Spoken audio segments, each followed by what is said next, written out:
इलाका है जिस इलाके में अंदर इंटरनल डिस्टर्बेंसेस बहुत है, खासकर मणिपुर में। नागालैंड में बॉर्डर नहीं बनाने दे रहे हैं, ठीक है। आसाम में आपके ऑलरेडी वो जो टाइम बॉम्ब है ना वो टिकिंग है। अब क्या करोगे? चाइना आपसे अलग लड़ने को बैठा हुआ है।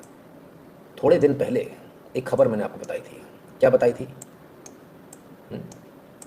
कहाँ पर? हमने इस इलाके में हमने क्या किया? ब्रह्मोस दे दिए। और आज से करीब 2 3 4 साल पहले, जो लोग मुझे कंटिन्यूस देख रहे हैं, तब मैंने क्या कहा था? फ्री में लगा दो मोदी जी, फ्री में, पैसा भी नहीं ले रहे अपन तो फ्री में लगा दो। Reason is very obvious.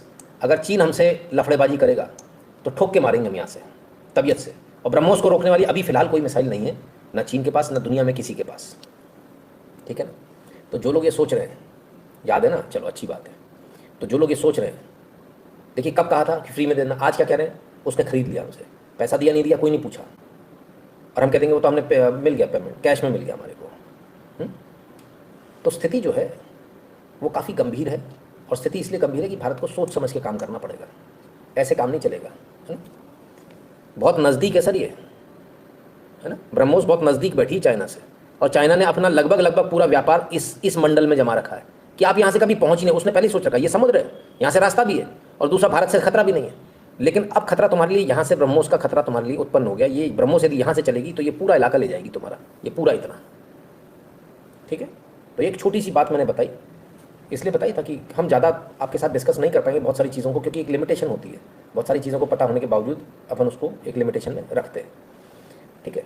So point ये है कि यहाँ से दो जगह जाएगा, या तो आगे बढ़ेगा या बिल्कुल पीछे आ जाएगा, ठीक है। जो लोगों को ये गलतफहमी कि नहीं हम तो पाकिस्तान से लड़ेंगे, पाकिस्तान के साथ अमेरिका भी है, पाकिस्तान के साथ चाइना भी है, पाकिस्तान के साथ टर्की भी है।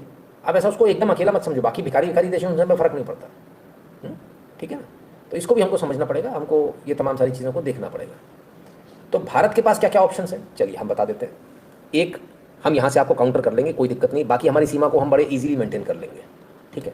दूसरा, हमारे पास में रशिया का ऑप्शन है। और तीसरा, हमारे पास में जो ऑप्शन है वो ये तजिकिस्तान। यहाँ पर हमने एक एयरबेस बना रखा है, हवाई पट्टी, जिसको हमने बनाया था और हम ही उसको मेंटेन करें, और हमारी सेना यहाँ पर मौजूद है, उसको हम ही ऑपरेट करते हैं तजिकिस्तान में। क्लियर है? तो अब आ जाते हैं, आप सोच रहे हो कि हम सिर्फ यहाँ से मारने की ताकत रखते हैं, बहुत बड़ी गलतफहमी। हम यहाँ से मारेंगे और यहाँ से हम चाइना को भी मार लेंगे। चाइना यहाँ पर तुम प्रैक्टिस कर रहे हो, हमारे को उड़कर यहाँ आने में कोई ज़्यादा समय नहीं लगेगा। It is a fraction of time, will be there for you. तो हमारे लिए कोई बड़ी बात नहीं है, और हमें किसी भी दूसरे देश की ज़रूरत नहीं है, और ना हम किसी दूसरे देश के दम पर लड़ेंगे। ये बात बड़ी स्पष्ट बता दूँ।